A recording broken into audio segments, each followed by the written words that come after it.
Do you believe cemeteries are quiet places? What if the dead never stopped moving beneath the soil?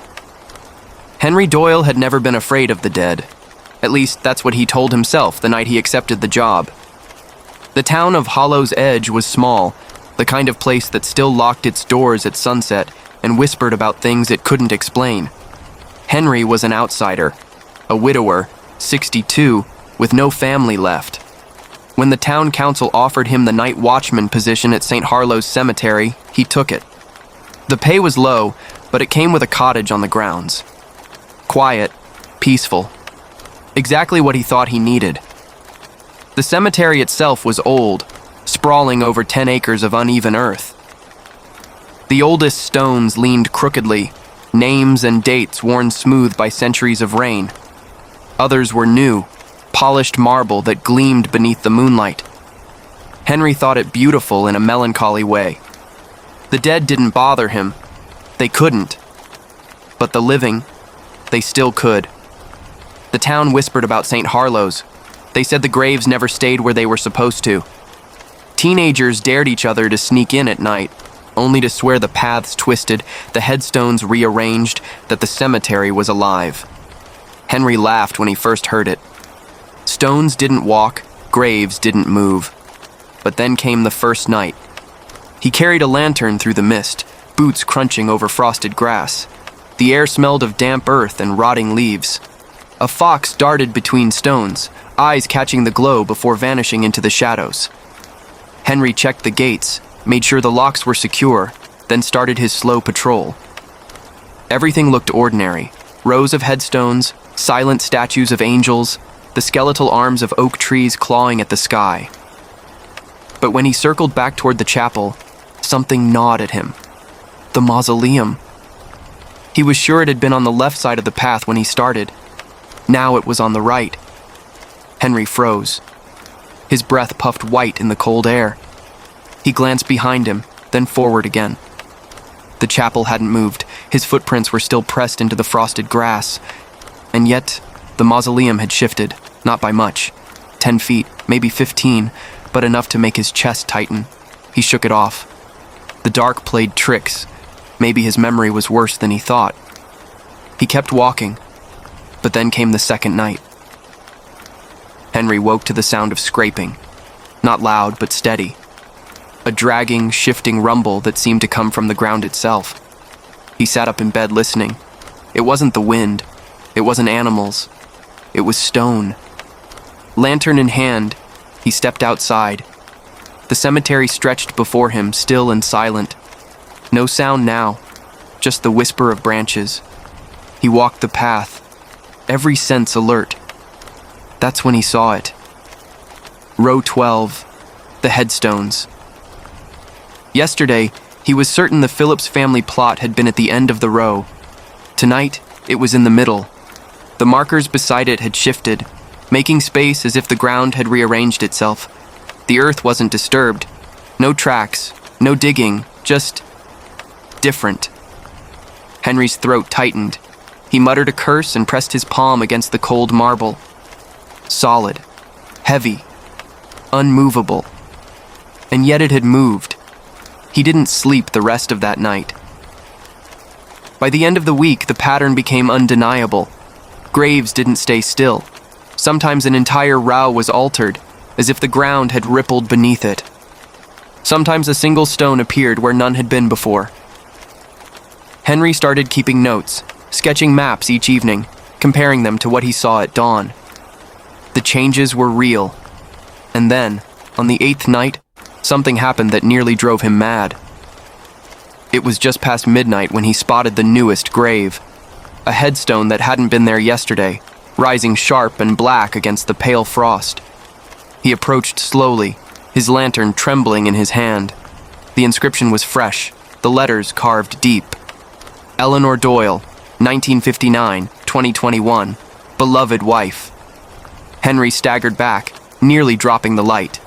His wife, his Eleanor.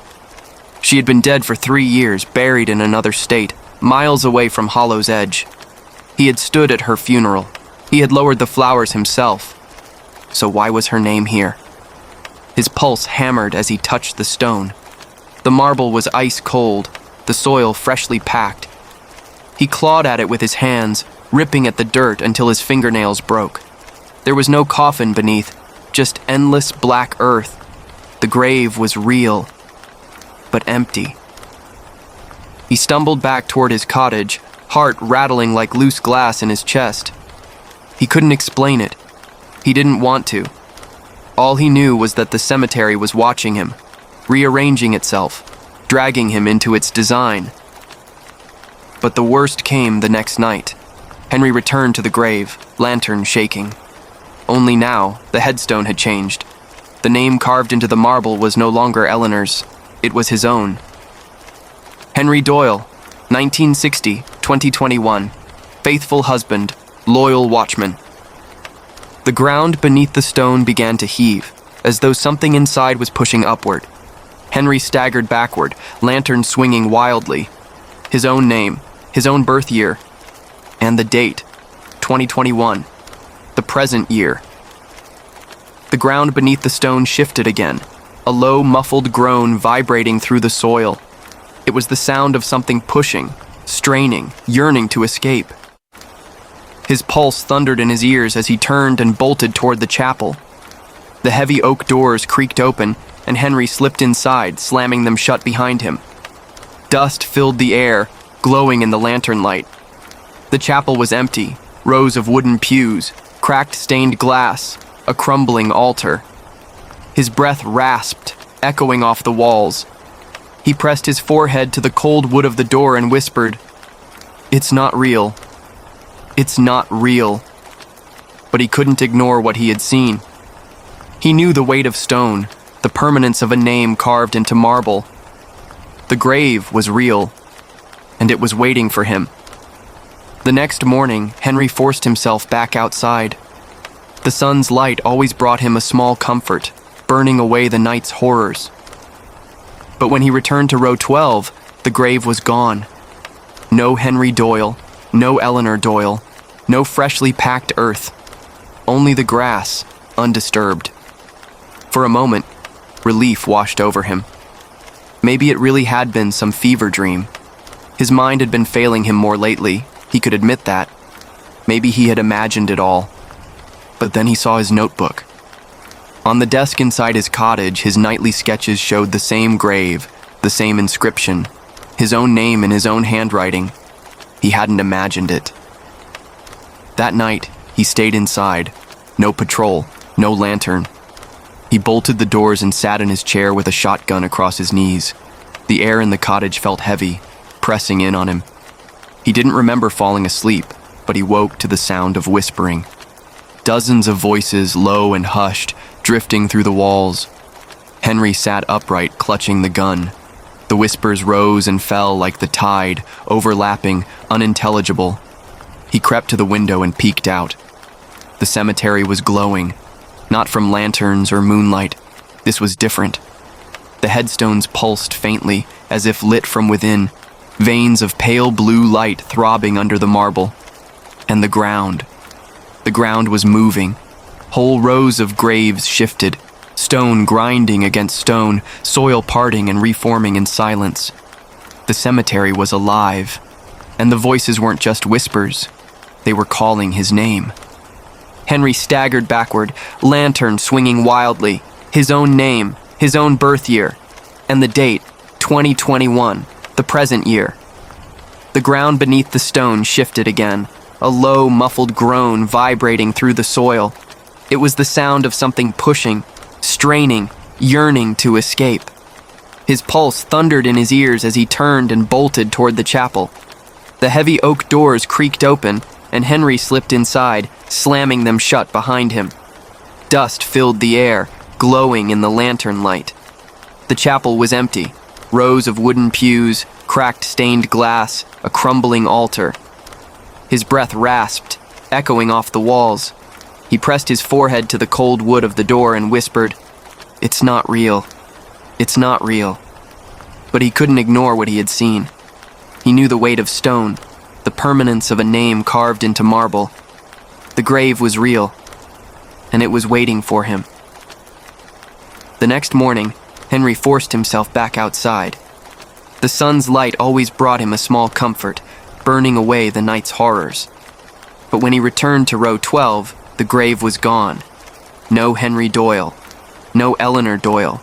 No freshly packed earth. Only the grass undisturbed. For a moment, relief washed over him. Maybe it really had been some fever dream. His mind had been failing him more lately. He could admit that. Maybe he had imagined it all. But then he saw his notebook. On the desk inside his cottage, his nightly sketches showed the same grave, the same inscription, his own name in his own handwriting. He hadn't imagined it. That night he stayed inside. No patrol, no lantern. He bolted the doors and sat in his chair with a shotgun across his knees. The air in the cottage felt heavy, pressing in on him. He didn't remember falling asleep, but he woke to the sound of whispering. Dozens of voices, low and hushed, drifting through the walls. Henry sat upright, clutching the gun. The whispers rose and fell like the tide, overlapping, unintelligible. He crept to the window and peeked out. The cemetery was glowing. Not from lanterns or moonlight. This was different. The headstones pulsed faintly as if lit from within, veins of pale blue light throbbing under the marble. And the ground was moving. Whole rows of graves shifted, stone grinding against stone, soil parting and reforming in silence. The cemetery was alive. And the voices weren't just whispers. They were calling his name. Henry's legs trembled as he stepped outside, shotgun raised. His boots sank into the shifting earth, the lantern glow painting the headstones in gold. The names on them changed as he walked past, letters rearranging themselves, dates warping and blurring. Some of the names he recognized: the mayor, the school teacher, the children who had dared each other to sneak in at night, all of them still alive in town. Yet here they were, already carved in stone. And then Henry's stomach turned to ice. Row after row bore the same inscription. Not just his name. Dozens of graves for Henry Doyle, each one with a different date of death. 2021, 2022, 2025, 2034. Graves stretching endlessly forward into his future, 100 different endings waiting for him. Henry dropped the shotgun, his throat raw with a sound he didn't recognize as his own voice. He ran. Through the rows, past the chapel, toward the gates. But the cemetery didn't want him to leave. The paths twisted, warped, reformed before his eyes. Every turn brought him back to the same spot, his grave, fresh and waiting. He fell to his knees, clutching the damp grass, tears cutting through the dirt on his cheeks. "What do you want from me?" he screamed into the night. The ground answered. The soil of his grave split open, releasing a stench of rot and damp earth. And from the darkness inside, pale hands clawed upward. Fingers long and thin, nails cracked and black with soil. They grasped the edges of the grave and pulled. Henry scrambled backward, but he couldn't look away. A figure dragged itself into the moonlight. It was him. The thing that climbed out of the grave had his face, his clothes, his trembling hands. But its skin was waxy, its eyes hollow and dead, its mouth stretched in a smile too wide to belong to him. The double stood at the edge of the grave, watching him, and then in Henry's own voice it whispered, "It's time." Henry's lantern sputtered out, plunging him into darkness. Darkness swallowed Henry whole. The lantern at his feet had sputtered out, leaving only the thin silver of the moon to cast the faintest glow across the graveyard. His double stood perfectly still at the edge of the open grave, head cocked slightly, smile frozen, eyes black and hollow. Henry scrambled backward, hands clawing at the cold earth. "Stay away from me," he rasped, his breath a ragged fog in the night air. The double tilted its head further, bones cracking as though its neck weren't built to bend so far. Then, slowly, it began walking toward him. But it didn't move like a man. Its legs dragged, feet grinding against the soil with each step. The sound was unbearable, like nails across slate, like stone scraping against stone. The air grew heavier with each shuffle forward, the whispers rising all around him as though every grave had joined in a chorus. Henry. Henry Doyle. Henry Doyle. His name repeated in endless echoes, coming from beneath the earth, from behind every stone, from inside his own chest. Henry stumbled to his feet and bolted toward the chapel. His lungs burned, every muscle in his aging body screaming as he threw open the heavy oak doors and slammed them shut behind him. The sound echoed like a gunshot in the empty hall. He pressed his back to the door, gasping. But the whispers didn't stop. They seeped in through the cracks, curling into the chapel like smoke. Henry staggered down the aisle, lantern useless, shotgun lost. He reached the altar, gripping the edge until his knuckles turned white. "Why me?" he whispered. "What do you want from me?" His answer came in the form of movement. The stained glass windows glowed faintly, not with the moon, but with that same sickly blue light that pulsed through the headstones. The saints and angels in the glass seemed to twitch, their painted eyes flickering down toward him. The air grew colder. And then, with a groan like shifting stone, the floor of the chapel rippled. Wooden pews slid across the floor as if the earth beneath were breathing. A crack tore through the altar, splitting it in two. From the gap, soil began to spill upward, loose dirt pouring onto the chapel floor. Henry stumbled back, heart hammering. Something was rising through the floor. A headstone. He watched in frozen horror as a full gravestone forced its way out of the earth, pushing aside wood and stone as though the chapel itself were nothing but paper. Soil cascaded down as the marble settled upright in the middle of the aisle. It bore his name, again. Henry Doyle, 1960, 2021. But this time, beneath the dates, another line appeared. Cause of death, refusal. Henry's throat closed. He staggered back until his shoulders hit the chapel wall. The word burned into him like fire. Refusal. Refusal of what? The whispers rose, louder now, pressing against his skull, 1,000 voices demanding something he couldn't understand. The grave pulsed with light, and then, slowly, the soil at its base began to open. The thing inside was trying to come through. He ran again. Out the back door of the chapel, into the freezing night. His legs carried him across the crooked rows of stone, the earth shifting beneath him with every step. He had no sense of direction anymore. The cemetery bent and twisted, paths folding in on themselves like a maze with no exit. Everywhere he looked, more graves bore his name, each one unique, each one with a different cause of death. Henry Doyle, 1960-2021. Cause of death, cowardice. Henry Doyle, 1960-2023. Cause of death, betrayal. Henry Doyle, 1960-2031. Cause of death, silence. The graves stretched endlessly, 100 lives, 100 deaths, all his. Henry fell to his knees, clutching his head. "Please, just tell me what you want," he screamed into the night. For the first time, the whispers stopped. The silence was worse. And then, directly behind him, his own voice spoke. "We want you to choose." Henry whipped around. His double stood there again, pale and smiling, eyes hollow. But now there were more. Dozens of them climbing out of the graves, each one another Henry Doyle. Some younger, some older, some with broken necks, torn faces, sunken eyes. All of them watching him. A crowd of Henrys, surrounding him in the cold night. The one nearest to him stepped forward, pointing toward a newly risen headstone at his feet. The inscription burned like fire in the dark. Henry Doyle, 1960, 2021. Cause of death, the keeper. The double's hollow voice whispered again, inches from his ear. "Take your place." The ground beneath Henry split wide open, and something began dragging him down. The ground opened like a mouth.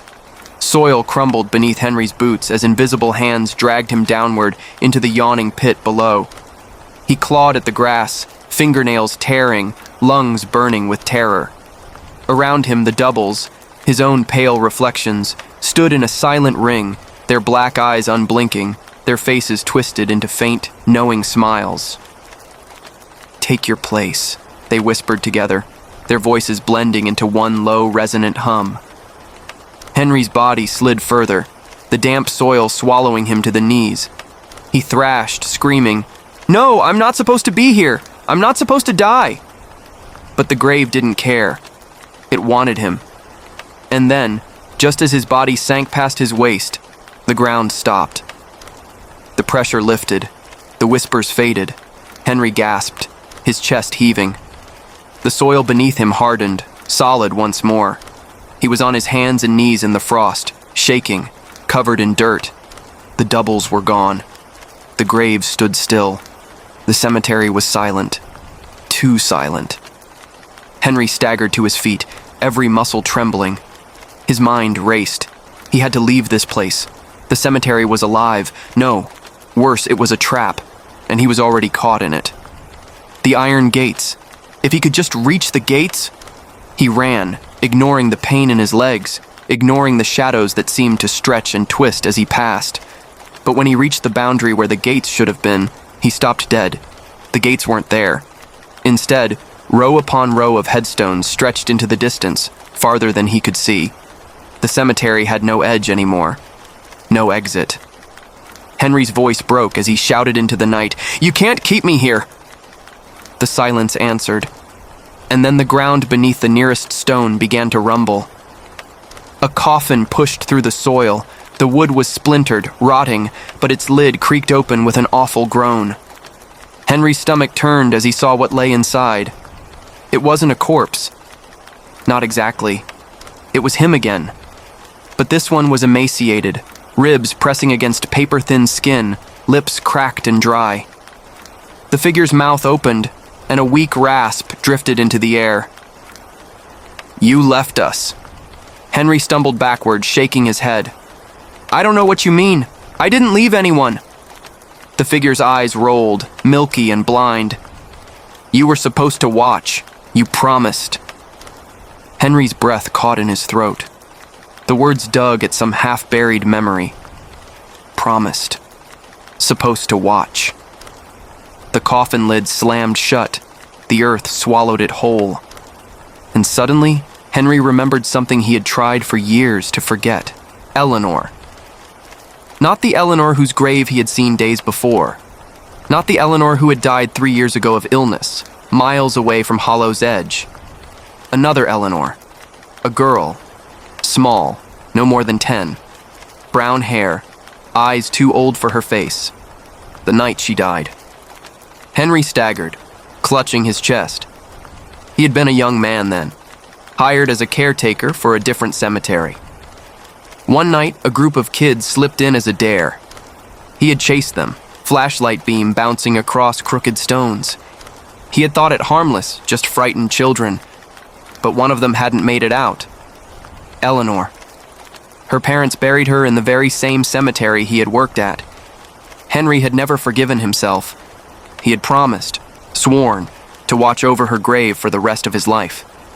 But he hadn't. He had left. He had come here, to Hollow's Edge, running from the memory. And now the graves remembered.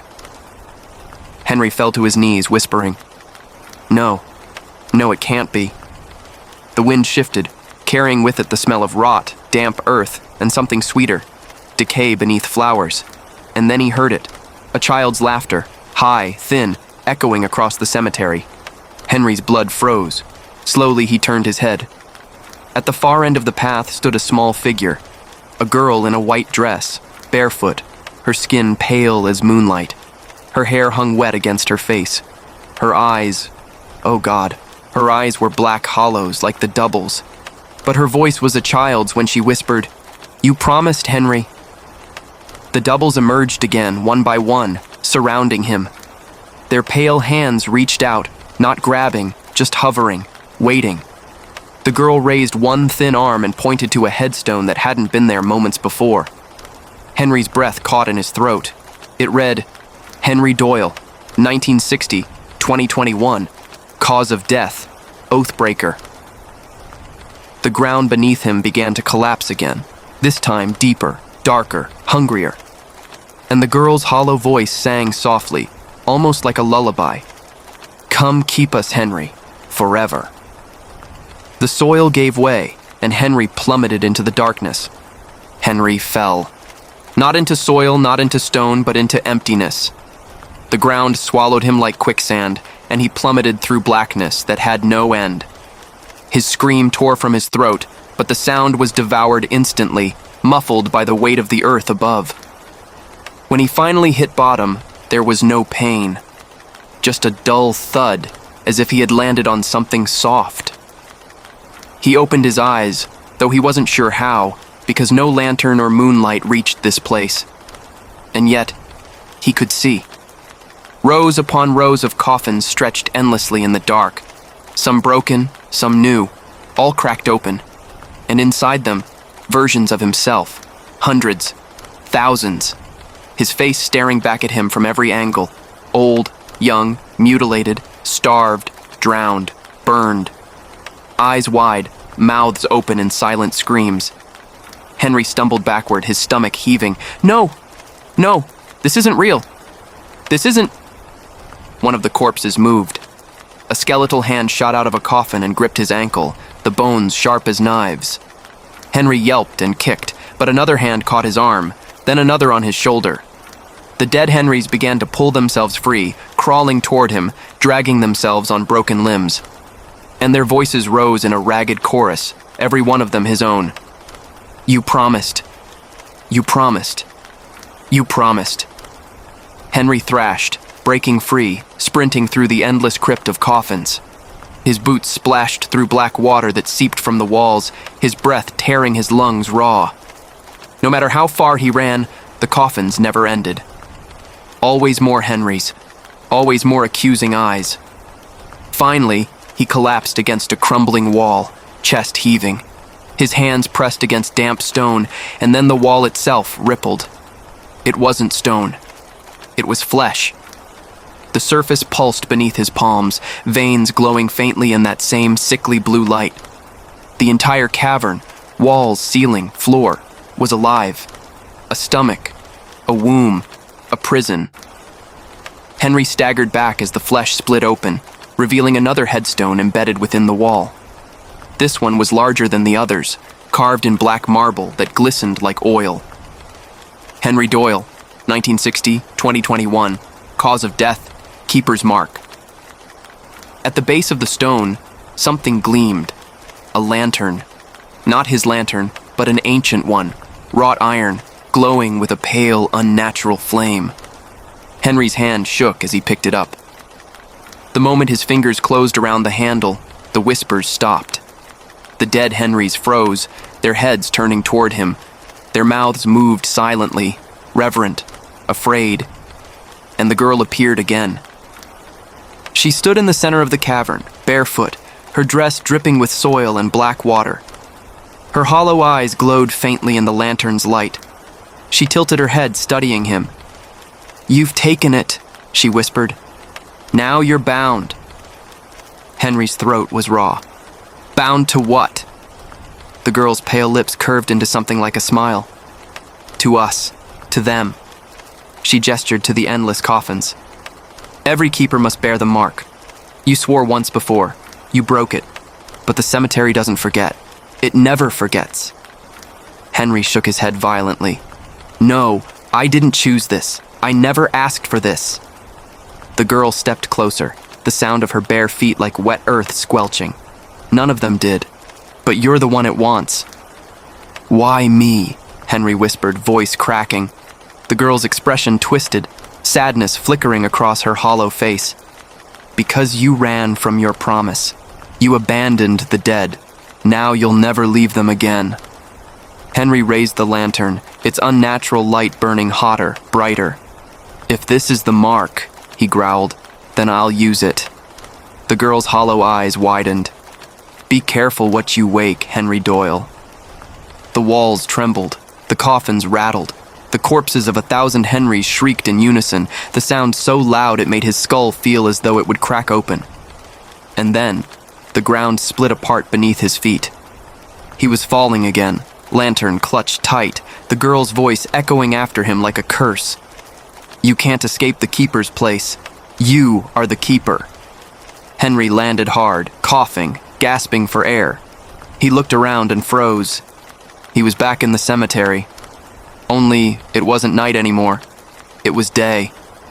Bright sun poured down, birds sang, and the air smelled fresh, alive. For one dizzying moment, he thought it had all been a nightmare. But then he saw them. The graves were still shifting.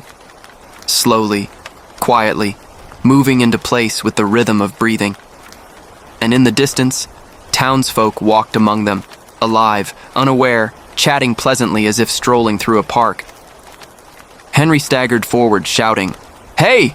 You have to leave! This place isn't—" No one looked at him. He shouted louder, waved his arms, but the townsfolk passed by as if he weren't there. And then he realized they were walking through him. Their bodies passed straight through his, cold as wind. Henry looked down at his hands, pale, translucent. He wasn't alive anymore. A shadow fell across him. He turned.